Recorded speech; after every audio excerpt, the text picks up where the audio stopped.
Hello, Collateral Gaming listeners. Chazzle Dazzle here from the Trial by Air Variety Show podcast. I just wanted to take a few seconds to invite you guys over to what we do. No, it's not video games, but we do invite really awesome and unique bands from all over the world. We dig deep into their souls and find really cool stories to tell you, and there's tons of music every week, so subscribe to us wherever you subscribe to your podcast. We look forward to having you.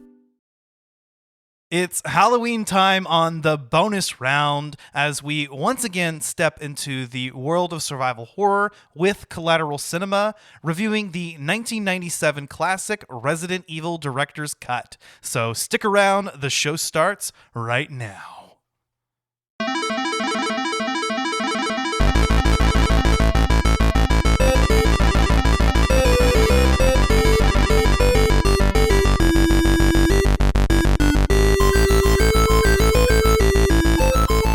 Welcome to Collateral Gaming Bonus Round. I'm Ashley Chancellor. And I'm Bo Maddox.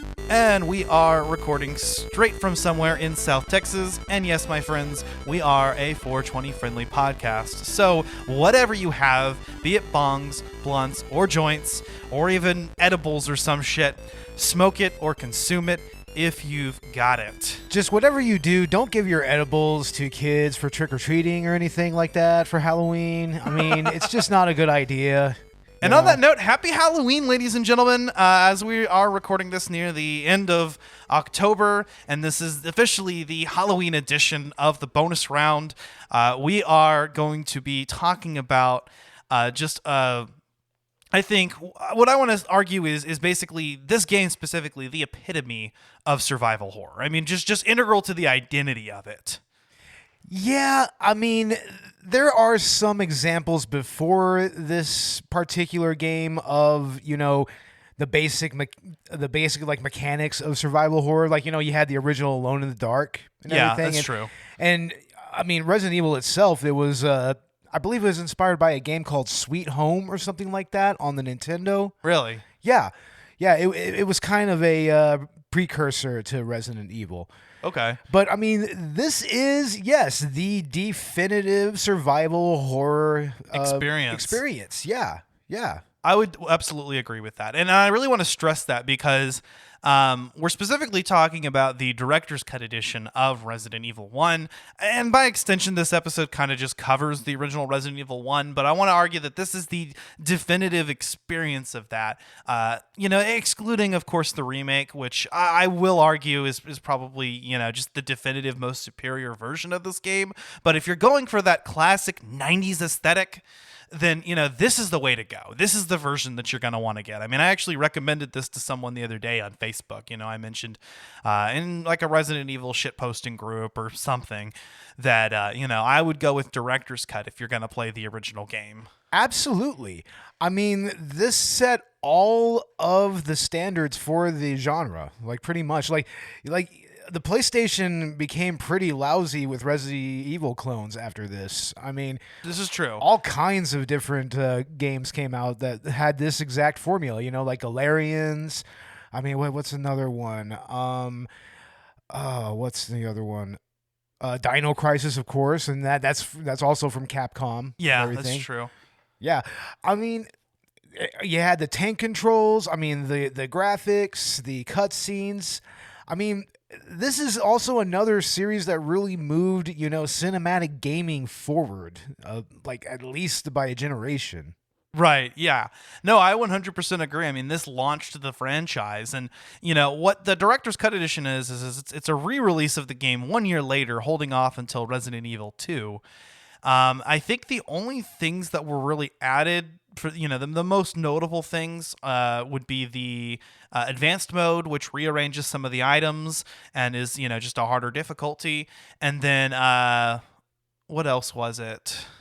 It was also supposed to be mostly uncensored.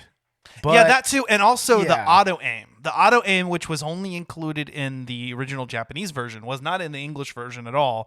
For some weird reason, and then would pop back up in Resident Evil 2. So they added the auto aim.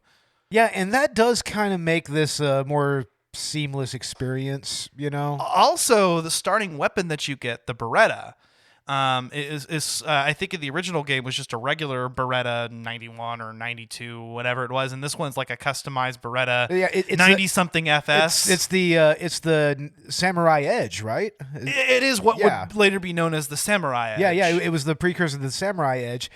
Yeah, I mean it's a hammer fired pistol, semi-auto. Yeah. I mean, Beretta, they make some good guns. I mean, I actually carried a Beretta Nano for almost 2 years. They're not bad firearms, really. Just really prone to rusting. Yeah. So you got to keep them clean like a motherfucker. But apparently they were standard issue for STARS members. Yeah. So, and specifically, this variant was customized to be able to critical hit those zombies. So, like, it's more likely to one off a zombie if you're doing a headshot or something like to that effect.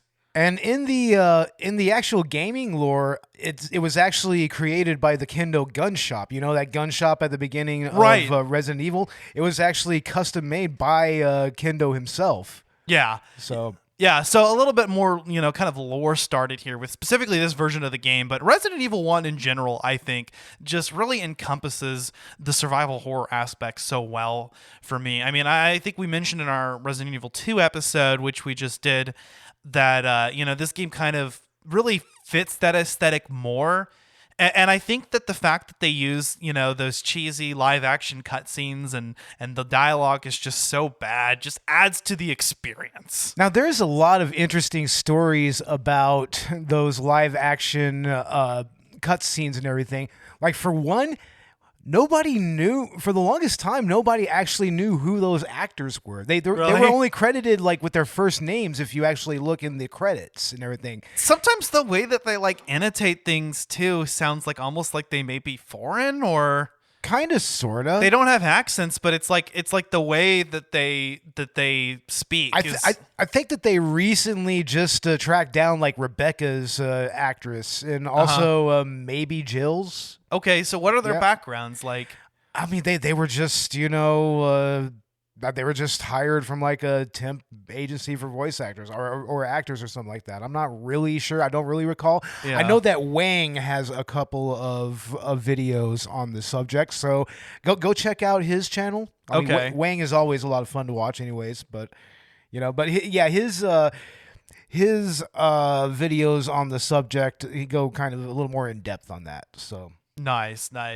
Yeah, I'll have to definitely check that out. Love me some Wang. But yeah, no, I think that just the delivery of the voice lines in this game, both in the live action cutscenes and in game, just really just chef's kiss. It's so much fun. I think it just really adds to the whole experience. You were almost a Jill sandwich. Yes. No, don't go. It's like the way that Wesker was delivering his lines particularly made me think like I want to see a fucking live action adaptation or something where Tommy Wiseau does Wesker. What? Tommy Wiseau is Wesker. Oh, Lord. I just want to see that. I don't know. It was the way he was delivering the lines and the glasses and the sunglasses and everything. I just was like, I want to see Tommy Wiseau do this. It would just be so detached and otherworldly that, yes. I mean, I'm not really sure. Like, I don't know if I can even conceive that. Well, think about it. I mean, he's just kind of this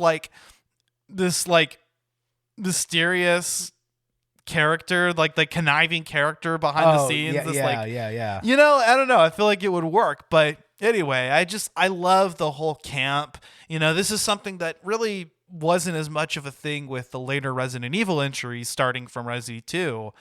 Just this game is just it's just really a blast, and that's not even to get into, for instance, the gameplay, because I think that the gameplay somewhat more encapsulates that survival horror aesthetic again, like I said before. Yeah. I definitely felt like the difficulty is nudged up a bit here. I had a lot more trouble with Resi 1 than I did Resi 2. Yeah, it was actually kind of funny to watch you play this stuff, I was just like, wow, man, you're really like struggling with these damn zombies. Well, It's and like, see part of it is just me being lazy and not wanting to like back up and but at the same time, the Chris playthrough is quite a bit different from the Jill playthrough. And when we're playing on your classic, we had a little bit more to the original hardware experience versus when I was emulating it on my computer. It wasn't as easy to just not emulating on the computer. No, I played this on my PS4, and there's a nice little rewind feature in that version. oh yeah, that would be nice to have on my PS Classic, but On the PS Classic, we've got at least the save states, which is nice. yeah, Meaning- yeah, that's always a good compromise there. You know? I want to say it somewhat diminishes the difficulty of going long stretches without without saving, or just you're down to just critical health, and it's been a while since you've been to a save room, and you got to think about the scarcity of resources, how many ink ribbons you have. But there is a point where it's like, okay, like you can only do this for so long before it becomes tedious if you're at a particularly difficult part. So Oh, definitely. And I mean, to me, this isn't really a difficult game. I mean, as long as you just really, really, really keep up on all your herbs and your health and everything and your ammo. If you play this game well, I mean, I noticed in my Jill playthrough, like I was stockpiling herbs and fucking and ammunition and everything. And then with Chris, at least towards the beginning, it was much harder to do so. But eventually, once you kind of get the feel of the game, I think it's not that difficult to kind of plan for shit. But I don't know. I mean, there were points where, like, for instance, I used all my Magnum ammo on the hunters, and I'm like, man, am I going to be able to find enough Magnum rounds for the final boss? Yeah. And those Magnum rounds, I mean, that is like the most powerful handgun round in the game. It's a Colt Python 357, I believe. Uh-huh. Or it might even be a 45 caliber. I'm not really sure. But, I mean, yeah, those will make quick work of the hunters, like at least a couple of shots and they're down. But honestly, especially for that ending boss, the Magnum really comes in handy. Like it really kind of gives a little bit more penetration for like the tyrant and everything. Penetration. Yeah, penetration. Well, yeah, penetration of bullets and everything. Penetration. Motherfucker, god damn it.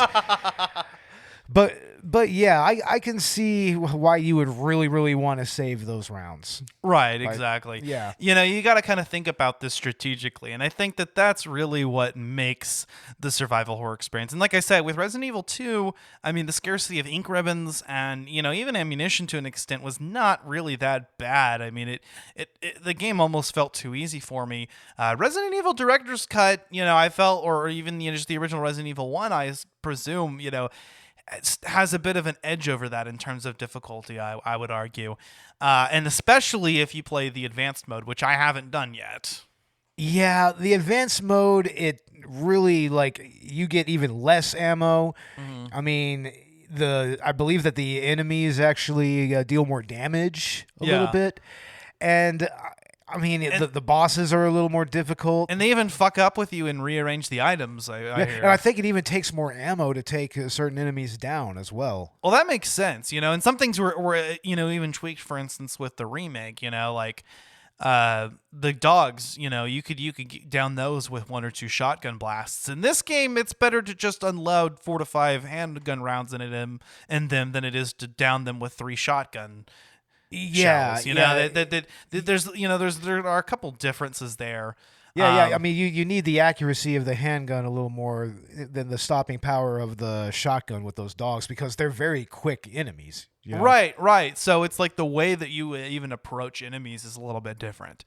Things were altered. And so, I actually had a much more difficult time with this than with Remake.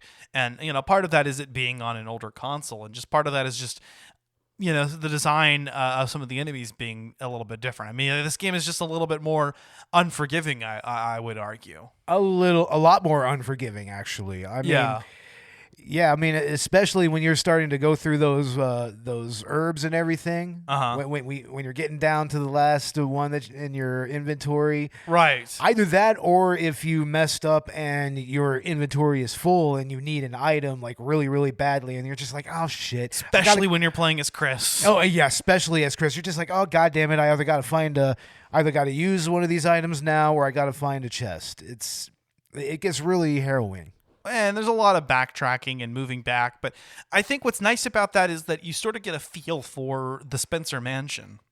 Yeah, let's talk about the Spencer Mansion, because to me that is like one of the more iconic elements of this game. It's all pre-rendered backgrounds. This was like amongst the first games to really utilize that adequately. Right, and it actually, I think it really allows them to present an experience that's so iconic. I want to say, this game was really making the most out of their resources and the technology at the time to tell you this story. Yeah, just the layout of the mansion itself. It's kind of become its own iconic thing. Like when that very first 10 to 15 minutes of the game is like quite possibly some of the best 15 minutes of gaming ever. Yeah. Well, some of the best opening ever is like you go like just into that first stairwell of the mansion and everything. You go up in there and everybody's just like, wow, what a mansion. Yeah. And it's like, those backgrounds are just kind of seared into my brain, It's like,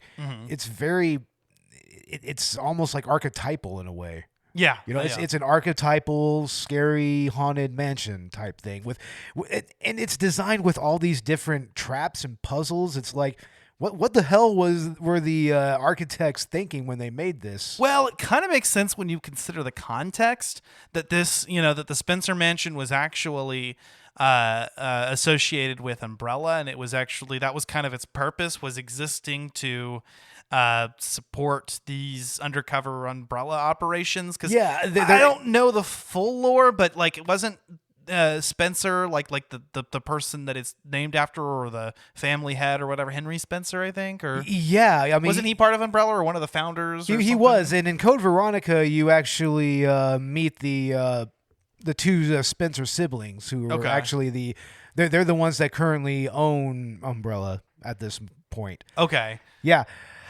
And it makes sense. There's a lot of really opulent rooms in here, but there's also a lot of really basic kind of utilitarian rooms, kind of. Like, for instance, all the different storage areas that become the save rooms and whatnot, Yeah. And also a lot of the bedrooms, like the lodging for the scientists and whatnot. Yeah, and I want to say the Spencer Mansion, in terms of at least lore, I think kind of makes a little bit more sense than, say, the RPD does. Yeah, even though I think we argued that as from a gameplay perspective, the RPD is a better environment. The Spencer Mansion has an edge, I think, in terms of lore and like story. Yeah, it kind of actually makes sense. Every room that you're in seems to have a sort of function within the layout of the mansion. And although parts of it are kind of mind-boggling, once you step back and you realize, okay, but this was either designed or altered with this purpose in mind, you're like, okay, that makes sense. Well, one of the things that's really interesting about the Spencer Mansion and the Arklay Mountains and everything is it kind of adheres to this concept that, once again, I'm bringing up the Librarian. That's one of my favorite streaming YouTube gamers or whatever, know. And he put forward the concept of cozy and creepy. You know? And honestly, I think that this is probably the earliest example of that concept in action because, there's a lot of real creep factor to the mansion, but there's like lots of rooms where it's just like, this is kind of nice. It's like you can kind of chill there and maybe spend a night or two there. And if it wasn't for all the zombies and monsters and bioweapons and everything, it's like it would actually be a pretty cool place to spend the night, kind of. You know? It's kind of tight. I like it. And you've got these little areas like a little library and a bigger library, and you've got like a medicine room, and then you've got like these like lounges that just look comfortable and lush and posh, and Yeah, I know what you mean. You also have that art room that's where they store their artwork and everything. There's like 2 different art rooms actually. At least 2 of them. Yeah. Yeah, and I'll even like how they kind of expand on that in the remake. They kind of take that those rooms and even add a little bit lore and detail to it. But even in the original 1996, 1997 video games, I'm actually impressed with, considering the technology, how well they're able to deliver that aesthetic. Yeah, I mean, there's a lot of environmental storytelling going on with the mansion and everything, and it's like, and that really is a testament to the pre-rendered backgrounds, is that they could really put that detail into it and kind of help tell the story, not just with the characters and not just with all the enemies and whatnot, but with the mansion itself. Yeah, and in addition, we also at one point, I think we talked about the fact that this that there's a lot of sameness going on, that due to the technical limitations, that everything kind of feels the same, but that also kind of portrays a feeling of claustrophobia, I think, and it kind of, really sends home that message that, they're kind of locked here on the mansion grounds. Yeah. And it's kind of like there's that feeling of isolation. And you're practically alone for most of the journey. I mean, depending on who you play as, if you're playing as Jill, you're going to get some scenes with Barry, and then later meet up with Chris, and you'll see Wesker a couple times. But if you're playing as Chris, you'll get Rebecca, and you'll see Wesker at times and Jill at the end. But it's like, that's it. Yeah. There's that profound sense of, you're just kind of here alone most of the time, and you're exploring the mansion. Any room that you walk into could be a trap or be filled with enemies that can kill you.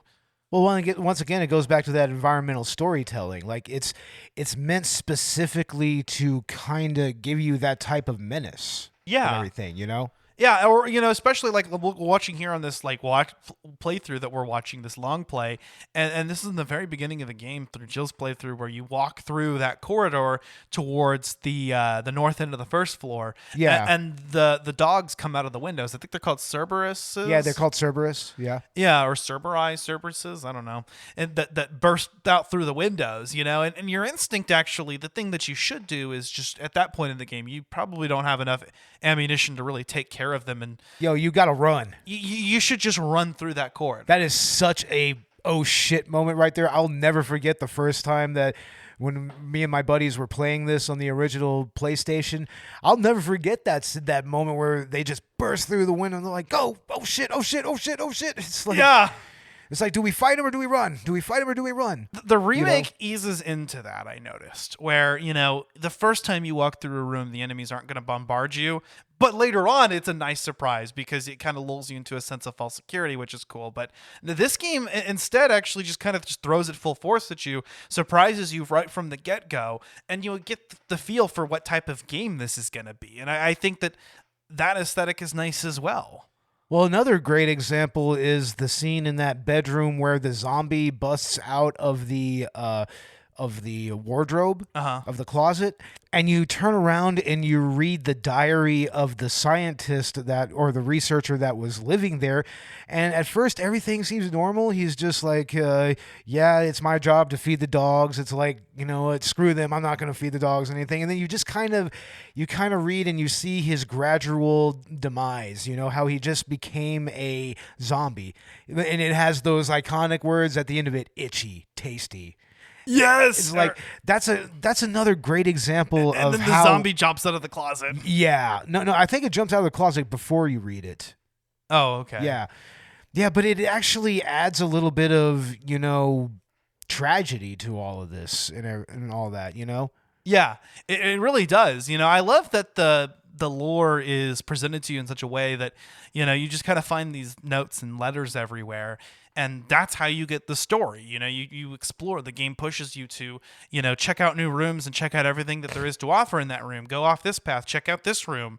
And, and I like how the story is presented that way. Oddly enough, I think Resi 2 doesn't really have any of those like notes or letters laying around. The remake does. Not as much. I mean, it's there, But I mean, I think that that's a more character-driven story than this one. Yeah, is and I a think little more. certain versions have different amounts of that as well. Yeah, and this game is definitely, the story is more driven by the world building. Yes. You know what I mean? Like, that's really what that is. It's excellent world building. I mean, you get a feel for what Umbrella is about. You get a feel for, what the lives of some of these researchers were like while they were at the Spencer Mansion. And it's a real clever way to just kind of inject some pathos into all of this. Right. I agree.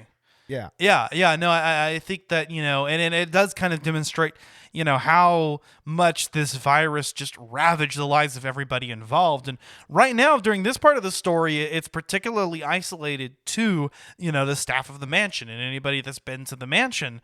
And, the scope of that tragedy gets explored more in later titles, but you don't get as much of a microscopic look at that so much as you do in this game. Yeah, it's more of a microcosm of what happens later on in Resi 2 and everything. It's a microcosm of that.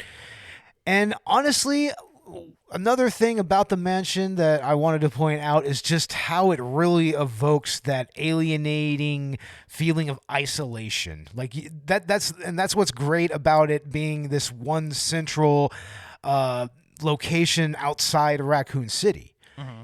I mean, you really feel like you are far away from anyone who is going to help you. Like, you have to be your own defender here, and you have to use your wits to survive. Like, to me, that's something I think may have been a little bit missing in Resident Evil 2 and 3. Yeah, a little bit. And your only help that you possibly have is the faulty radio. Yeah, that's the only real link to the outside world that you have here. Yeah. I agree. I think that's portrayed very well, and you don't go to very many different locations in this game, but you do still have your distinct areas. I think the mansion part of the environment is arguably the best designed portion of the game. But even so, as you kind of, then that's the reason why that's the one that you keep coming back to. And even so, the locations that you go to afterwards, as you kind of drive towards the final act of the story, just kind of increases that sense of tension. Yeah, I mean, tension is definitely an understatement here. I mean, the atmosphere that's invoked throughout this game, I mean, it's really just so thick, like it's penetrating in a way, I mean, that was something that really like just scared the shit out of us when we were younger, but especially like with the music and just all the sounds of the way that they use the sound design, like to kind of evoke this huge spacious mansion and everything. Yes, I mean, that really just added to that isolation and to that tension. Yeah, no, the soundtrack is iconic too. I mean, you've mentioned before that the Resident Evil save music in particular is always top notch. I love the save room theme here, and I even just love all of the themes that play, throughout the Arklay Mansion and its grounds and its underground sections and laboratories. Yeah, dude, man, I love the save music in this game. It's so strangely emotional in a way. It's almost like really comforting, but also very sad. Yeah, because you're caught up in this fucked up situation, and this is the only bit of respite that you have. And seriously, that music, it just evokes a feeling in me that's just like, wow. It's like kind of a nostalgia, but also a kind of a dread, but also a sadness. But I know exactly what you mean. But also a calmness. Mm-hmm. It's tranquility. Kind of, a tranquility to it, and it really just, I don't know how else to describe it. Really, I mean, it's just gets you right there. Yeah, I agree. I agree. This the save room theme, especially in this game, is awesome. It's gold. And I love that the way that the soundtrack and the sound design really just delivers that survival horror experience. Yeah, I mean, especially the way that certain instruments are kind of utilized in here. Like there's that iconic cello, just very like low key minor notes and everything, and it's just, Like, oh man, that just creeps me out every time I hear it. And I even like the moment where you play Moonlight Sonata and everything else just kind of pauses for a moment while you play this melody that played in this particular context is almost sort of haunting. it is very haunting. Dun, dun, dun, Dun, dun, dun, dun, dun, dun, dun, dun. It fits perfectly within the aesthetic of Resident Evil. And Moonlight Sonata, I mean, I believe that's Beethoven, or is it Mozart? One of the two. It's either Mozart or Beethoven. It's one of those songs that, you know, like, it's once again, it's kind of like the save room music in a way. Yeah. You know, very calming but very tragic, but also very creepy. Yes, you know, very much so. And I think it's even better whenever you're playing in the Chris playthrough, because you actually have to hear Rebecca play the song over and over again as she's trying to get it, and she keeps messing up and having to start over. And so if you let her practice for a little bit and you start moving around the mansion, it just kind of plays on top of whatever you're doing, even when you're just right outside the room. Yeah, you could still hear the piano outside of the room. It's a cool little bit of sound design right there. Yeah, I really like that. Yeah. I really enjoy that. And I like how you walk away from that room, you go somewhere else, you know, maybe accomplish another task or two, or if you really just want to get through it, I think you can just head to like the main hall and back. Yeah. But grab the emblem on your way through.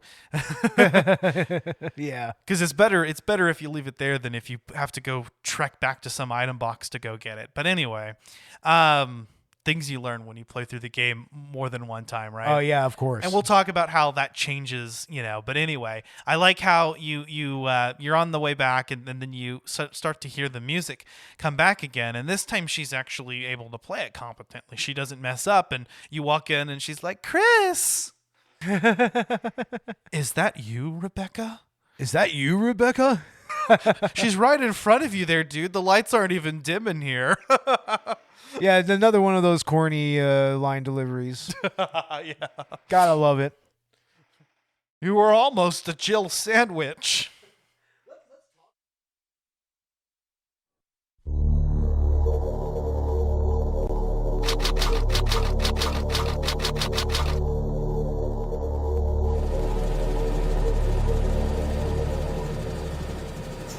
Alpha Team is flying around the forest zone situated in northwest Raccoon City, where we're searching for the helicopter of our compatriots Bravo Team, who disappeared during the middle of our mission. You haven't found it? No, I haven't found it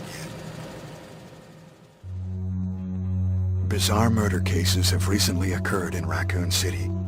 There are outlandish reports of families being attacked by a group of about 10 people. Victims were apparently eaten.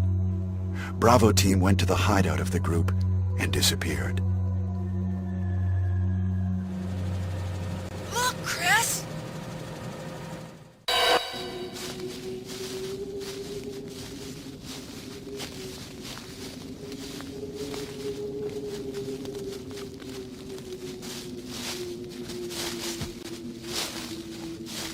It was Bravo Team's helicopter. Nobody was in it. But strangely, most of the equipment was still there. However, we soon discovered why.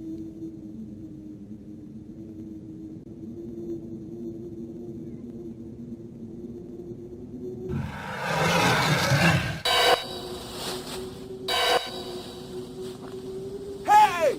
Come here!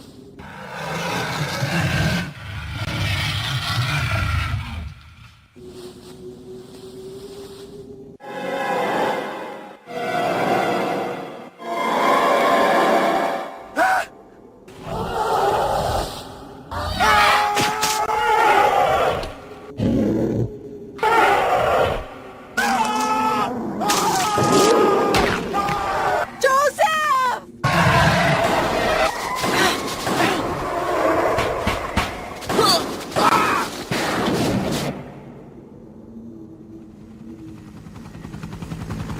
No! Don't go!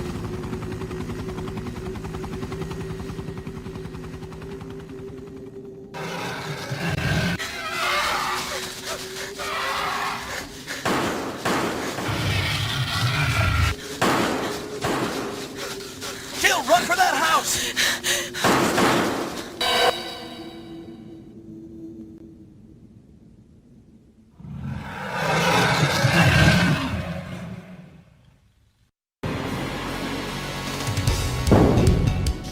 Chris Redfield.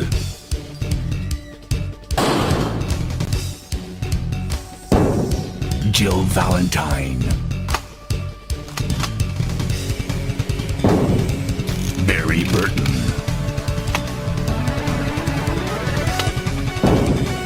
Rebecca Chambers. Albert Wesker.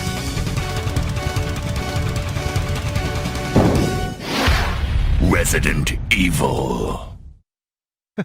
Let's talk about some of the characters Yes. in this game. Iconic fucking characters. Seriously, I mean, you've got, of course, Jill and Chris, and every time I play as Jill, I can't stop staring at her ass. Yeah. And then you've got, that boulder punching asshole Chris. So this is his first venture. Yep. Who would have known that he would have such hatred for boulders? Just who would have thought that he would just want to assault a boulder like that? Right. You've got Barry. Barry's my man, dude. I fucking love Barry. Barry is the shit. He is like the greatest. And Rebecca Chambers, the youngest member of the team, I believe, and just kind of the cutesy, like trying to do her best. I'm just trying to figure out how the fucking 18-year-old became a cop. Yeah, good point. It's like, yeah, that's an 18-year-old kid becoming a cop like that. It's like, well, wait a second. It's like, does she even have military training? Like, what the fuck? She's old enough to be in the military, but I don't know, but I just like her because she just kind of has that little sister vibe. oh, she totally is. Yeah. She's the little sister to Chris, like all the way, and then arguably to Jill a little bit. Yeah, But, despite the fact that he actually does have a little sister. yeah, that's right. She does. Who we will play as in the next game. But yeah, no, I like that. I think that she's just a fun member of the party. I like all of them, and I think the fact that the dialogue is so campy and it's just honestly terrible, it just really fleshes out these characters in a way that make them fun. Yeah, they're a lot of fun. Like even from that first moment in Jill's playthrough where Barry is with you and Barry's just like, wait, like we gotta go after him. Chris is our old partner, There's just a sense of like It's like, camaraderie. this mansion is gigantic.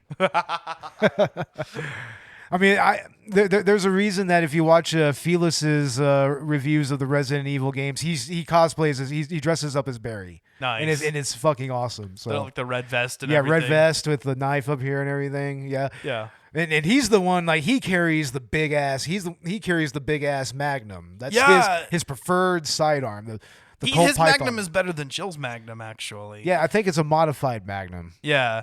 I don't know if there's any way to obtain it in the original game, but in the remake you can actually pick it up if you let Barry die, and his Magnum is better than Jill's by quite a bit. It's the best weapon you can get up aside from the rocket launcher. I want to say that you could maybe unlock the his Colt Python And in subsequent playthroughs. I want to say that, but I haven't toyed with that at all. I know for sure that you can unlock the rocket launcher throughout the next game, where you just have the rocket launcher for the with infinite ammo. And everything. Fuck yeah. It's like, that is gangster. That's Love part it. of Resident Evil as well.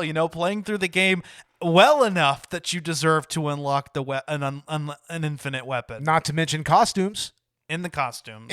Very interesting costumes. Yeah, there's a whole room dedicated to that. I think that's adjacent to one of the art rooms. Yeah. It's With like that mirror room. Yeah, once you beat the game and get a certain ranking, you get a special key to open it up. I'm assuming it's that room that's connected to the mirror room. That's like you need a special key. To Yes, get through this. that's exactly what it is. Okay. That's the dressing room. Okay, in the remake, it's actually in the other art room in that section that you have to move the cabinet to get to. Oh, okay. Behind one of the paintings, I know. Yeah, but in this one, it's in the other art room. Yeah. Or connected near it. Yeah, it's weird, right? Yeah, but I haven't toyed around with any of the costumes or whatever, but I've watched some playthroughs and I've seen some crazy shit where people have gone through, playthroughs of this game with, just the best weapons in the game and cool ass outfits. I think that it's really fun to be able to play through this multiple times, and especially with the director's cut, because you kind of increase that replayability factor even more. I've seen lots of playthroughs of this game where people put a randomizer mod on or a randomizer patch or whatever. That makes a lot of sense. Yeah, like it randomizes the items, and it also randomizes dialogue.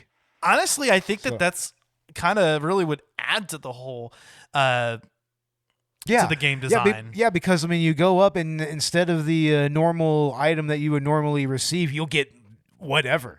Like you could go and try to pick up the wind crest, but you'll get like a green herb, or you pick up the shield key and instead you'll get like the cold python. As long as the game is designed in such a way that it's actually playable. Well, there's people who actually do like speed runs that way. Right. Just make it a little more difficult, you know? Yeah.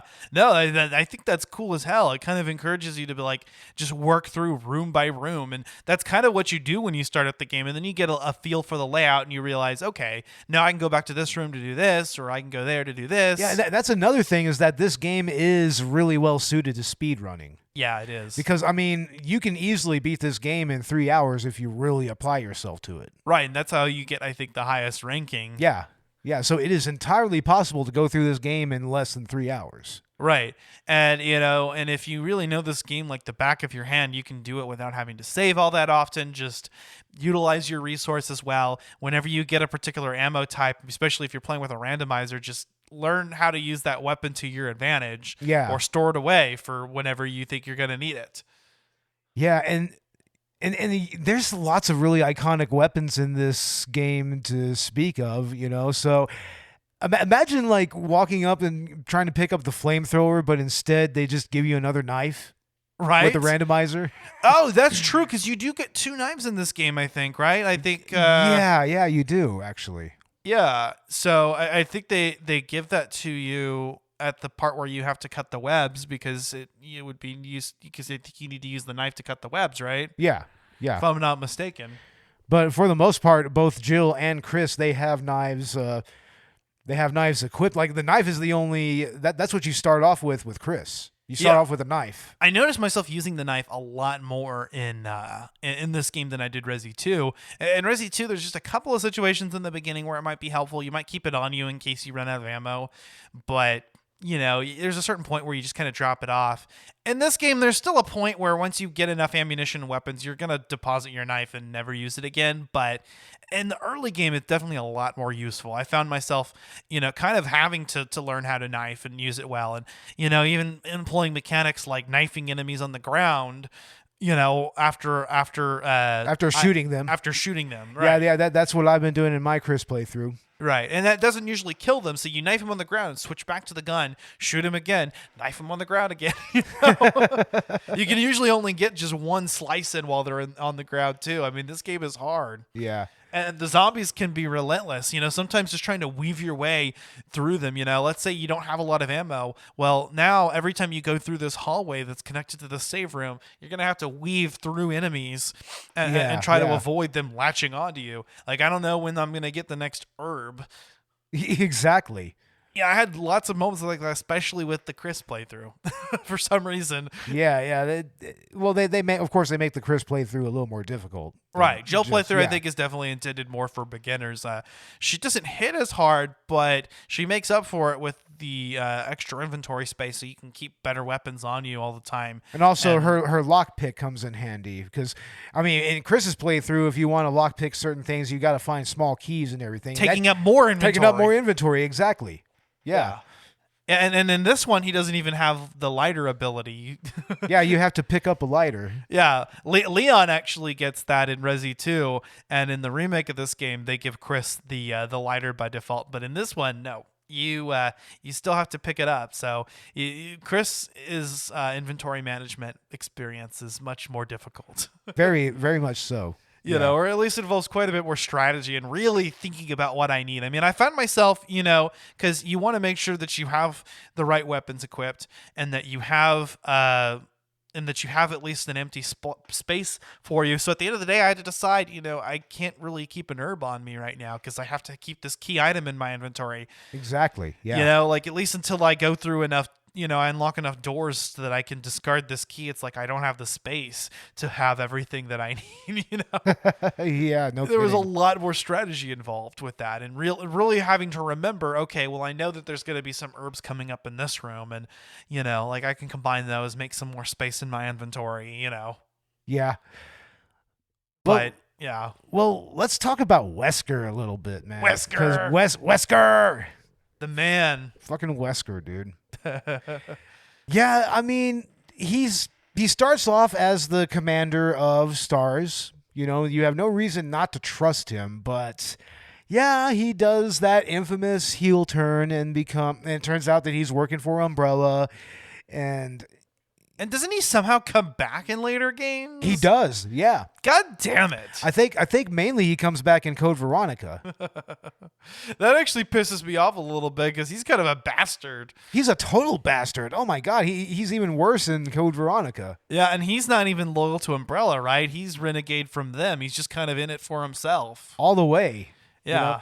Like they go real hard in Wesker's character in the Paul W.S. Anderson movies. Like they actually make him even more of a bastard in that one. Which we'll talk about when we get to our director's cut episode on the Resident Evil movies. Oh yeah, that's going to be fun. Yeah. I still haven't watched that, but just even in this game and what interactions you get with him, I don't know. He's a bastard, but I love him. Yeah. And let's talk about the Tyrant for a little bit. The Tyrant is kind of a character in his own right, sort of. I don't know. I just pumped him full of Magnum rounds and he was dead. And I didn't get the good ending, so I didn't get the final boss battle with the Tyrant in my Jill playthrough. Oh, really? Yeah, yeah, and Aw. I didn't finish the Chris one yet. So I actually So haven't you never got to blast him with the rocket launcher? I haven't got that yet Aw, because what? apparently what you have to do at a certain part of the game is wait for Barry to come back with the rope. Oh, and yeah, that's yeah, the yeah. only way to make him survive. What? Why? I was convinced. I was like, why would I just sit here and wait? There's another way out. I can go and find and get up. I thought I would catch up with him. I didn't think I had to actually wait for him. Yeah, it's easy to kind of get tripped up by stuff like that in this game. But it does increase the replayability value. You're like, okay, well, that's something I could have done different. But yeah, I didn't get much time with the Tyrant as a result. But, I remember facing, the Super Tyrant at the end of Resi 2. He kind of looks similar and fights similar to that variant. Very similar, yeah. Yeah, to, the one at the very end of the game when you're playing in the B scenario. Yeah, that one seems a little bit more similar. And, it's a difficult enemy. I remember he's fast and he's kind of hard to get away from, but you just step back, pump several Magnum rounds in him if you have them. But now I'm thinking, in this other playthrough I'm playing, it's like, am I going to have enough? Am I going to have to get up and close with the shotgun? I mean, Flamethrower? the basic strategy with the final boss with the Tyrant is basically just avoid his attacks until you get the rocket launcher. Right. It's pretty much kind of the same way with Resi 2. Well, and it's the same way in the remake. I remember playing that final boss battle in the remake, and that's what you do is you just survive long enough to hit the rocket launcher at him. But in this game, I only have the first battle to go off of. Yeah. I haven't played him, faced him in the other boss battle. But I'm just really feeling giddy about that whole that ending sequence. With the triple take with the rocket launcher. Yeah, that's such a classic Resident Evil trope, right? Yeah. Just that triple take. And it is immaculate to watch the Tyrant just blow up. Hell yeah. Like that was back when gore in video games was such a new thing. Like it had only been touched on in like computer gaming and like Mortal Kombat and whatnot. But this was a game that actually really elevated gore and horror violence in video games. It elevated it. It kind of had that classic, Dawn of the Dead vibe to it. You have decapitations. You have like people who are just straight up gutted and mutilated and whatnot. It it really goes into detail. It's fun though. It's splooshy. I mean, I loved taking off zombies' heads with the shotgun. I realized as I started to get, especially through the Chris playthrough, that the handgun ammo was actually kind of scarce, but they kept giving me shells, and I'm like, should I be using this to one-shot these zombies? Because it's so fucking satisfying. It seems like they give you enough shotgun ammo to do it. You just aim up, pa, and their head comes off and it's bleeding everywhere, and it's great. Yeah. Fucking love it, dude. I know in the remake there's that element where that's actually beneficial to you because they won't come back as the Crimson Heads. Yeah, that's right. So, you destroy the head, they won't come back. You destroy the head or you burn them. But yeah, no, even in this game, I just love doing that. There's something just incredibly satisfying about just, aim up, wait for them to get a little bit close to you, but not much because that spray is pretty wide, and just bah, and their head just comes off, and their headless, bloody body comes crashing to the floor. It has a very satisfying pop to it, right? Yes, it does. Yeah, it's pop. yeah, fucking awesome, dude. And then you start to face, the more difficult enemies like the Haunters that, they can take 3 shotgun rounds before going down. Oh man, I remember the Hunters were terrifying. Like that's another enemy that's introduced with a special cutscene. Yeah. And you see them just come up from the lab and they are just like running up to you. Okay, explain this to me. Speaking of cutscenes, okay? Because yes, I agree with you that really adds to their effect. But there's a certain place in the game where after you, and I think I noticed it in both playthroughs. Yeah, after you come back from the second giant snake battle, and you go through the underground section or the basement section of the mansion. There's a cutscene as a regular ass zombie comes through the door heading into that basement area, and I that made me wonder why that was in there. Like, did they just forget to open a door up to allow you to get to head to this area? It just has certain scripted moments like that. They just throw a zombie at you. Yeah, you know. And it's interesting because that area in the remake actually you can head down there. And I don't remember if that cutscene was there or not, but you could head down to that area early in the game, and so a cutscene like that actually makes sense. But in this one, that door is locked from the inside out, but then there's another door past that's also locked from the inside out. So it makes me wonder if maybe there was a door that was meant to be unlocked there, and this was meant to be an area you could access early, and you would get that cutscene of the zombie coming down. Possibly. Because it doesn't make a lot of sense. It's just like one regular ass zombie that gets a whole ass cutscene. And it's like, okay. Well, I guess they all had to have their own cutscenes. I mean. Yeah, I don't know. It's weird to me, man. And it's right next to that area in the game where you encounter the very first zombie. So I wonder if maybe there was just kind of a design error going on there. I don't know. Maybe. I'm not sure either. But yeah, I guess we'll sort of get into our final thoughts here. Starting with you, Mr. Bo Maddox. Man, this is such a fun game to go back to. I mean, in some ways, I mean, especially since I played it so many times, like it's almost like a game I could go and almost turn my brain off and just play, Mm-hmm. I mean, it's not entirely mindless though. Because when you go through that first playthrough, I mean, the puzzles are they're going to make you think a little bit. They're not the most difficult, but yeah, they'll make you kind of be like, how do I do this for a little bit? But yeah, the gameplay itself was, it was groundbreaking. I mean, needless to say. I mean, it pretty much it established tank controls. Spawned an entire franchise. Helped spawn an entire genre of gaming. Exactly. That came full circle and is now back. Now it kind of went out of fashion for a little bit, but ever since Resident Evil 7 Biohazard came out, it's back in the survival horror genre. Yeah, and especially we've got the Resident Evil 4 remake coming out. Which, I mean, that is a little more of an action-oriented one, but that still had a lot of survival horror elements to it still. Yeah. At least a few.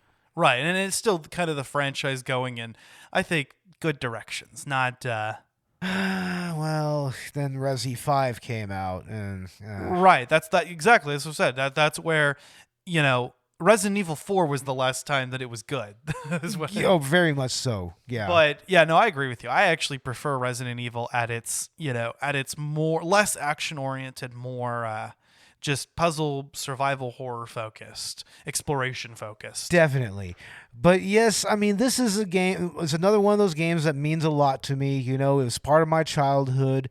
You know, I mean, this along with Final Fantasy VII, it really elevated cinematic gaming, of course. And, you know, and also it was an interesting way to tell a story within a video game construct.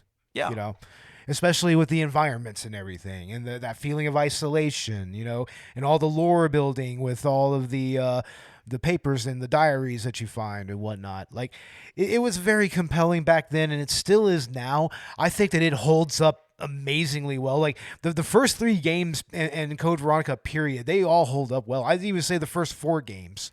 Yeah. All of those hold up. And I mean, and there's a reason why they remake them, you know? Yeah, I mean, it was because of that. Yeah, I almost want to see a remake now, actually, of Resi 1. It probably would help.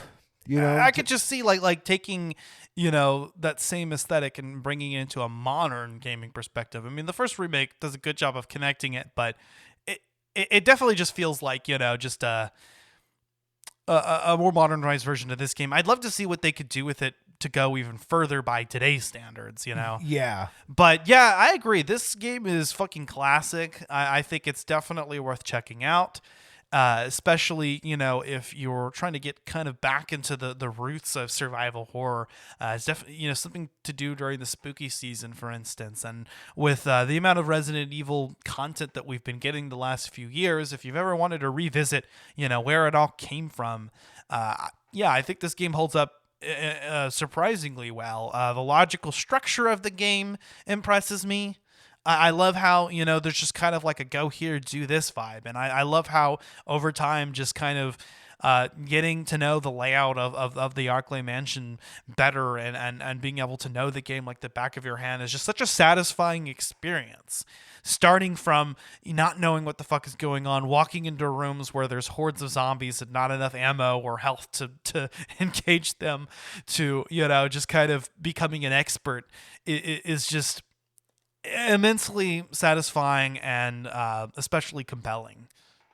Very much so. Yeah, and again, I want to emphasize that this game really, I think, encapsulates the survival horror experience better than a lot of modern games do, even.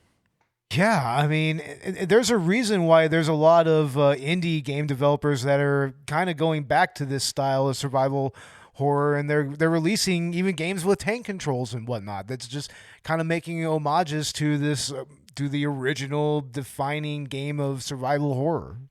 Hell yeah, man. Hell yeah. Well, folks, if you enjoyed this episode, stick around for part 2 of our Resident Evil 2. And this is an episode where we're actually going to be talking about the remake. So that's going to be a lot of fun. And then for our Halloween special, we are going to be talking about Clock Tower. Yay! And I'm excited because I've actually been playing, specifically the Super Nintendo version of Clock Tower.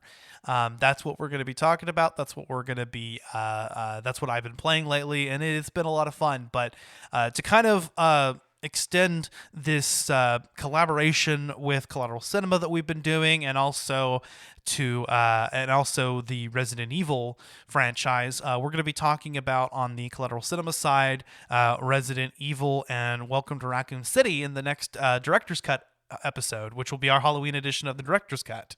Yes, and we will also be releasing our official Halloween episode on Halloween Ends. Which, yeah, you're gonna want to hear our take on this movie. Like, I mean, we go back with the Halloween franchise. We've been doing that for like pretty much the entirety of this podcast. So it's nice to finally end that. Yeah, I agree. I agree. Yeah, it's nice to maybe move on to something else. You know. But yeah, check out our Resident Evil 2 episode as well that we did with Collateral Cinema. And the part 2 is going to also be a further collaboration. And, I really am enjoying what we've been doing this spooky season. I hope everybody's enjoying the month and, excited for Halloween. I just did the Halloween hayride yesterday in our neighborhood with my daughter, and that was a lot of fun. Yeah. Oh, fun. Yeah. Nice. So, and I think we've got trunk or treat coming up at my parents' church, and we've got actual Halloween, I think, like trick or treating at some point, or I don't know. That's a lot of fun, man. Hell yeah. And it's the perfect time to play a lot of spooky games, watch a lot of spooky movies, and smoke a shit ton of weed. Oh yes, man. This is definitely a stoner month. Like, people may not think it, but it totally is. Totally. 100%. But yeah, if you like what we're doing, then check us out on Patreon. We have exclusive Let's Play video game commentaries. And on the Collateral Cinema side, we have full-length movie commentaries. Yes, and I want to go ahead and announce some of the things that we might start doing on Patreon to make it a little sweeter for people, because we don't have any patrons right now. We need patrons, ladies and gentlemen. We're going to start releasing our episodes early on Patreon. Yeah, that's a good idea. I'd like to do that with Collateral Gaming as well, if we can make that a reality. Yeah. Yeah.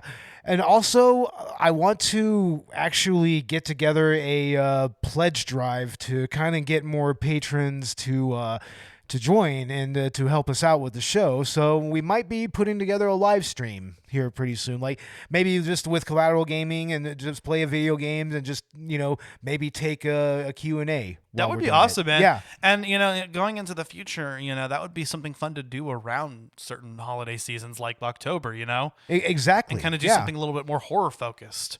Yeah, definitely. So I think, maybe it's something like that's something we could do next season. And I'm excited. I'd really like to live stream a game or something like that. Yeah. Yeah, that would be a lot of fun, man. There's so many places we can go. I mean, even just talking about survival horror games. Oh yeah, right. I mean, we've talked, a little bit about Outlast. I'd like to do like something like Amnesia. Would love to get into more of the Resident Evil franchise, and especially the Silent Hill franchise with a lot of the news that's been coming out lately. Oh, definitely. Yeah, I'm excited about the Silent Hill news, man. Like, all these new games we're getting, a new movie. It's like, damn. Yeah, actually, it's kind of funny because we were kind of struggling for news in our news segment on our last episode, and then this happened right after.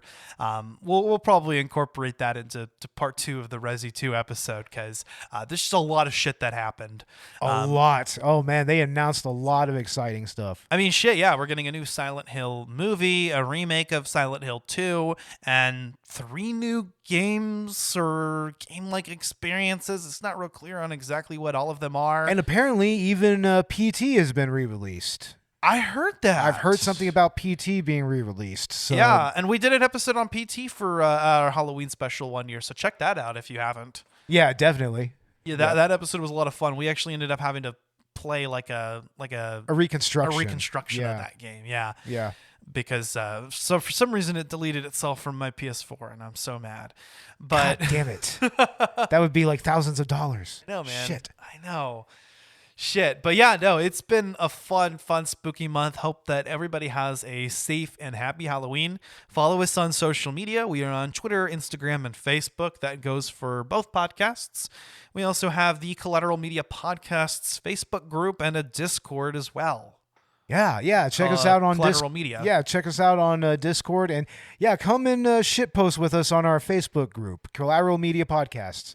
A lot of fun. We're actually getting some members becoming active with that group and posting shit. So, you've got anything movie, video game, or even just pop culture or podcast related. Related, wrestling related, fucking comic book related. Whatever. Yeah, pop culture in general. Yeah. It's like you bring it up, talk about it, news, memes, whatever. Because it's a great place to engage. And I've been having a lot of fun so far this season on both podcasts. I'm excited for what is to come. Oh, definitely. And yeah, definitely check out Collateral Cinema on Twitter. I'm getting a lot more active there. Hit me up, at me. Like, we just had a guy by the name of Sean Bateman, he suggested a movie for us that we're going to do for a director's cut commentary, and it's the live action version of the Wicked City OVA. So, Oh yeah. yeah, that's interesting. That's going to be our first actual request from a follower of ours. So, yeah, Sean, we're totally going to do it. Like, we'll probably do it sometime next month, maybe. Fuck yeah, man. Yeah. I'm excited. So, but yeah, thanks for sticking around with us, folks, and have a happy Halloween once again. I've been Ashley Chancellor. And I was Bo the Mangler Maddox. Got to make it Halloweeny, right? Right. I don't know what I would want to do with my name, but we are out. Out.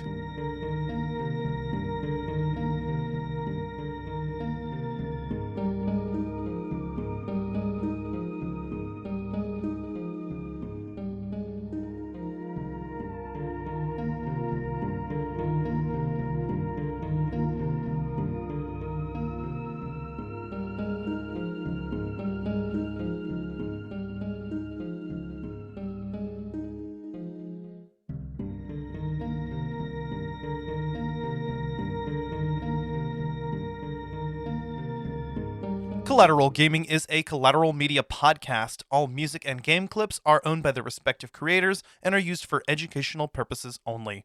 Please don't sue us. We're poor.